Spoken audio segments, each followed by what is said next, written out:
guys, so I am so excited to be filming this video because I get to talk about one of my favorite things in the world and some of my favorite movies in the world. Or if you ever get a glimpse of my pajama pants, I actually made these. So my favorite type of apocalypse movies are not zombie movies, not pandemic movies, not natural disaster movies. They're space apocalypse movies. This is actually probably my favorite subgenre of movie ever. Like if I had to pick between space apocalyptic sci-fi movies or supernatural horror, I do indeed have vivid dreams almost once a week of vivid apocalyptic spacey type dreams, which are horrifying, but they're my favorite dreams to have. I love them. And the whole reason why I'm making this video is not just to tell you my favorites, but I'm so obsessed with these movies that when you go to search for them, you have either heard of all of them before or they recommend like natural disaster type apocalypse movies. It's very hard to find like a curated list of just specifically space apocalypse movies. So I wanted to make that for you, and I guarantee there's going to be at least one or two on this list that you have not seen and or never heard of. Hopefully. Some of these movies show the events of the apocalypse caused by something from space, or they're post-apocalyptic, taking place in space. Either way, there's something spacey, something sci-fi, space-related in all of these apocalypse movies. Also, not all of these are the best movies ever made. I'm just gonna throw that out there. Some of these are questionable probably for most of you, but if you're like me, that doesn't really matter when you're in it for mostly the visuals and the concepts alone. And obviously not really horror movies, but I do want to branch out and do other genres. So we're gonna do a hyper specific one today. Hopefully you're excited. Sorry this intro is kind of long, but one of my favorite things about these kinds of movies is actually the psychology behind these movies. I think it's so fascinating that humanity cannot fathom a world without it, or without a world. So much so that they go to extreme lengths in these movies to invent these science fiction, implausible solutions, trying desperately to save humanity and or save the earth. It is kind of horrific to think about that if it is truly the end of days and it is the apocalypse or something like an asteroid comes crashing into Earth, there's really nothing we can do about it. But it's fascinating nonetheless. We do know that humans cannot survive anywhere besides Earth, and that's a lot of what we see in space apocalypse movies, is relocating humanity from the Earth,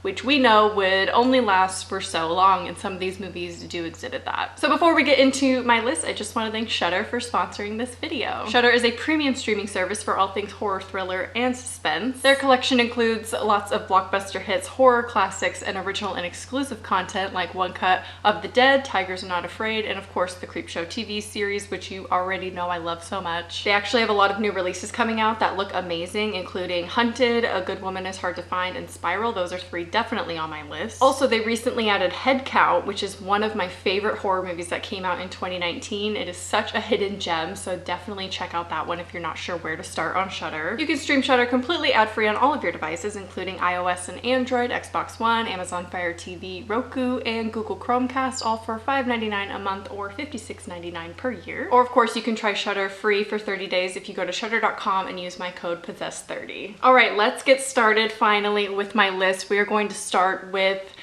tied for first place of my favorite space apocalypse movie, and it's actually one of my favorite movies of all time, and that is Melancholia. Now, I did talk about possibly doing a review of Melancholia because it affected me so much the first time I watched it. It's just an incredible, beautiful masterpiece in my opinion. It came out in 2011 and it is done by Lars von Trier, which is famously known for his kind of surreal movies. And honestly, as much as I love Melancholia, I don't think I'm going to be checking out any of his other movies because they freak me out a little bit. They seem to be not movies up my alley. If he did more space movies like this one, I would be down. So Melancholia follows two sisters, one recovering from depression and a failed marriage, as a planet hurtles on a collision course with Earth. This is one of the most beautiful movies I have ever seen. The visuals in this will take your breath away if you're obsessed with space movies. It's also one of the slowest movies I've ever seen. This is actually separated into two chapters. So the first half is the really slow part, but it's still worth it to sit through because of the visuals throughout it. It's kind of, the planet is affecting Earth a little bit, and it shows Kirsten Dunst's evolution with her depression and her failed marriage. The second half is when we get all the space.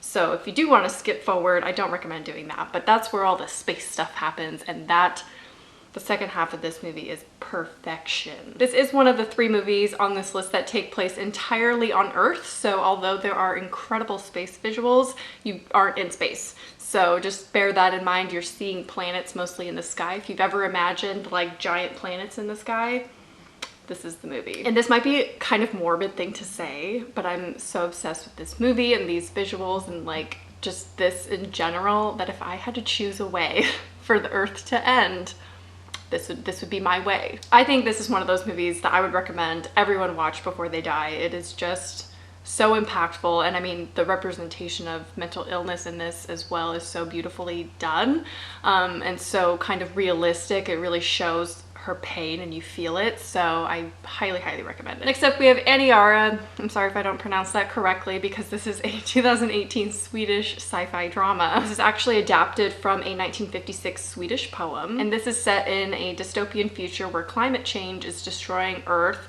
prompting mass migration from Earth to Mars. This is one of those movies where they are trying to get humanity to survive on another planet. And this is one of those movies that exemplifies why humans cannot survive without Earth. Now obviously nothing space related causes the apocalypse. I guess inadvertently it could because the atmosphere and everything is, affecting climate change. I don't know, but it's climate change that's causing the apocalypse. However, it still takes place out in space, so it's kind of post-apocalyptic, but taking place on like a space station. But it's not super sci-fi when you're on the space station. Like people aren't in like suits and stuff. It's not like a formal spaceship. It's the general public are on this spaceship and they are transporting to Mars. So it kind of shows humans being obsessed with consumption, and it kind of just looks like a big mall. If WALL-E were a live action drama movie, it would be this movie. So the psychological aspect of this movie is what grabbed me. The concept of this movie is just so fascinating, and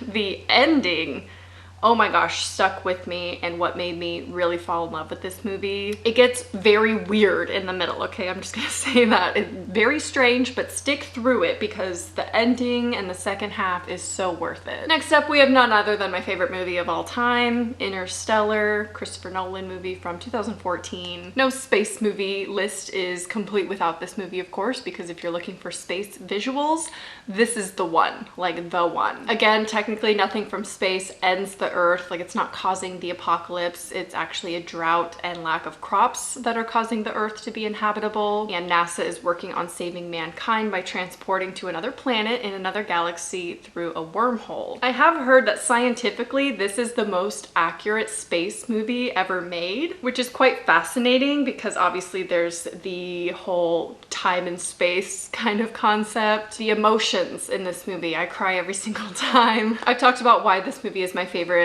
movie for so many reasons in another video. I'll link it up here if you're curious. I think it's the movies that define me or something like that. This is one of them, but it's probably also the most famous movie on this list for good reason. Next up, we have Sunshine from 2007. This is going to be the only one on this list that really falls into the possible horror category. Definitely more thriller if you want to get technical, but I think this is a horror movie. So this movie takes place in 2057 when our sun is dying and a crew is sent with a device to reignite the sun. This is probably one of my favorites on this list as well. One of the ones I've rewatched the most. The visuals alone, very spacey, of course. It has a lot of sci-fi going on in there. It's a very beautiful movie. I mean, it takes place really close to the sun, and so the visuals are just gorgeous. Also has an amazing cast as well with some people that you definitely recognize. So I think the budget is really good. Overall, it's a creative story and with really decent horror elements, I would say. Also, the end scenes in this are some of my favorite visuals in any space movie, so I would highly recommend Sunshine if you have not watched it yet. Ooh, next one is The Wandering Earth from 2019. Now, this is said to be China's Interstellar, and it's interesting because China is not a country that does many sci-fi movies, but I am all down for them to do some more because this movie was pretty good. I actually just watched it yesterday,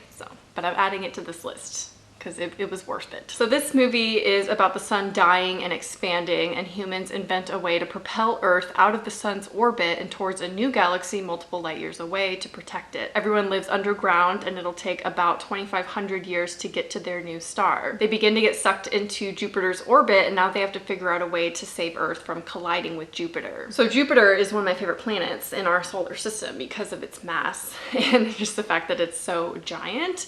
And so this movie was right up my alley. When I tell you, the budget in this was so high and the visuals were done so well that it looked so realistic. There's just such amazing Jupiter visuals in this. This is also a great combination of kind of dystopian Earth apocalypse mixed with space scenes. So this is a great balance of apocalyptic, post-apocalyptic, and space. So this does jump back and forth between a father who is living on the space station and his son and daughter who are on Earth. This is the most fantasy type movie of any on this list. So if you're more into kind of out there sci-fi that is very fantasy oriented, not really based in reality as strongly as some of the other ones, this is a really good one. I will say I gave it like 3 out of 5, I think, on Letterboxd. I will say that the plot kind of becomes a little bit convoluted. I think that it gets a little complicated and nothing, well, I'm not gonna say nothing, but not everything is explained really thoroughly. So there were times where I didn't really know what was going on. But overall, it was a fun movie. I do think it's a tad long. It's over 2 hours long. I don't think it needs to be that long, but I really enjoyed this movie, had a good time watching it.